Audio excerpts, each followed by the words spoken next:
perform for an audience of one, and that's God.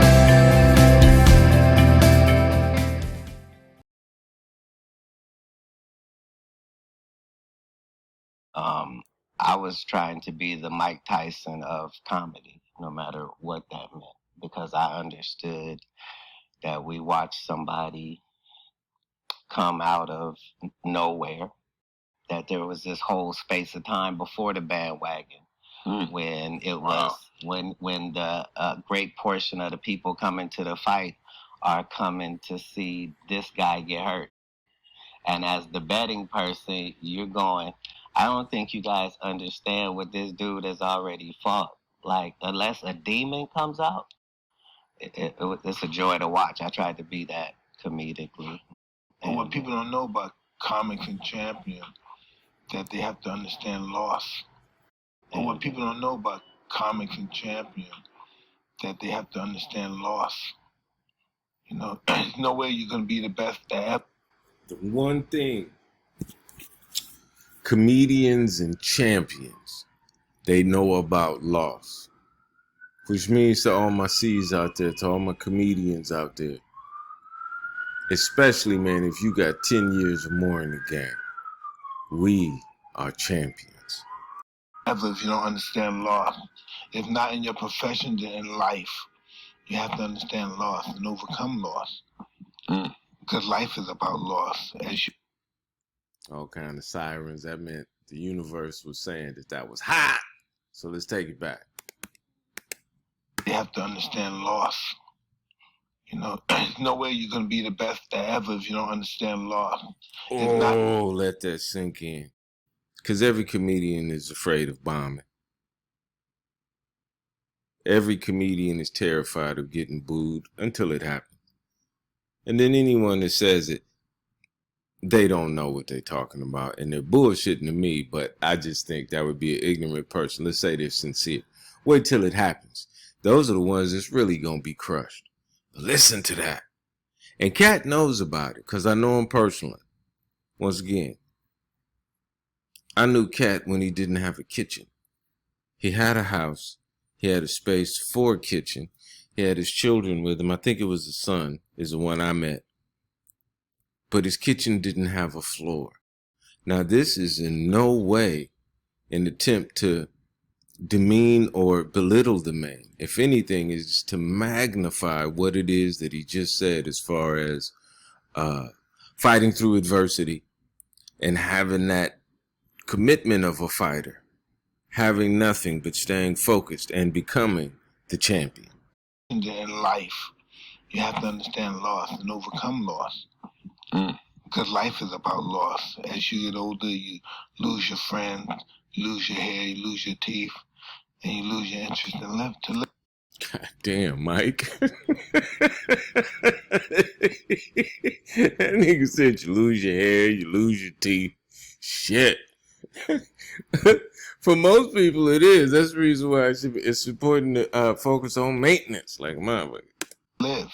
And that's what life is truly about. At the end, we all lost. Is this similar, like boxing and comedy in the...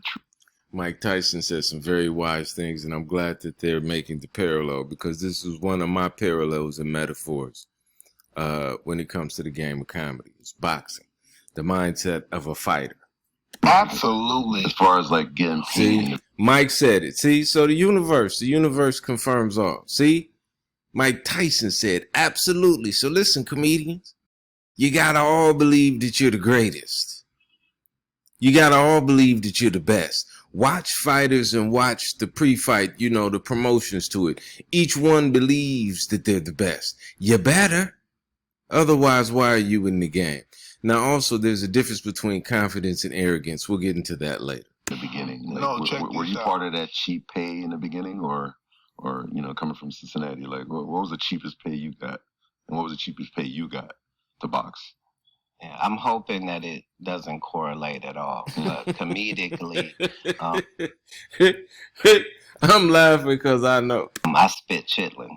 That mean, you getting enough money out of the chitlin circuit to be wealthy. That's a lot of chitlins. So this is a great interview, man. This is profound. I worked for zero money more times than I worked for $25,000. Hey, I don't care what the field is. Now, what Katt's saying is real because every comedian has done that, especially starting off at open mic, so forth and so on. But that's the secret no matter what the field is. No matter what it is. That's what internships are at networks, at law firms, at investment companies. You know what I mean? That's what internship, you're working for free. In the beginning. More times than I worked for zero money. More times than I worked for. That's a lot of chitlins. So I worked for zero money more times than I worked for $25,000 in the beginning. So it's okay that it gets to this point. Working for free was part of it. I'm saying, damn. And that's the truth. And that's embracing the journey. So no matter where you are in the game, especially if you're at the beginning or, hey, man, you're a seasoned vet, man, and you're in the middle of the desert. Katt's telling you real because he's been through the desert, right? So be inspired. You know what I mean? Take hope, man. Remember, man, grab that mic one more time. That's kind of like the training process of boxing is what you're willing to not have and what you're willing to deal with. And comedy itself is about taking the same tragedy and trauma that everybody else is dealing with it and somehow This is profound. I don't want to get a copyright strike, so I'll just leave it right there. For the rest of the interview, everyone, go to Mike Tyson's Hot Boxing and check it out with Katt Williams and Mike Tyson, man. It's full of gems, man, full of game, man, especially for all those, man, seeking some game.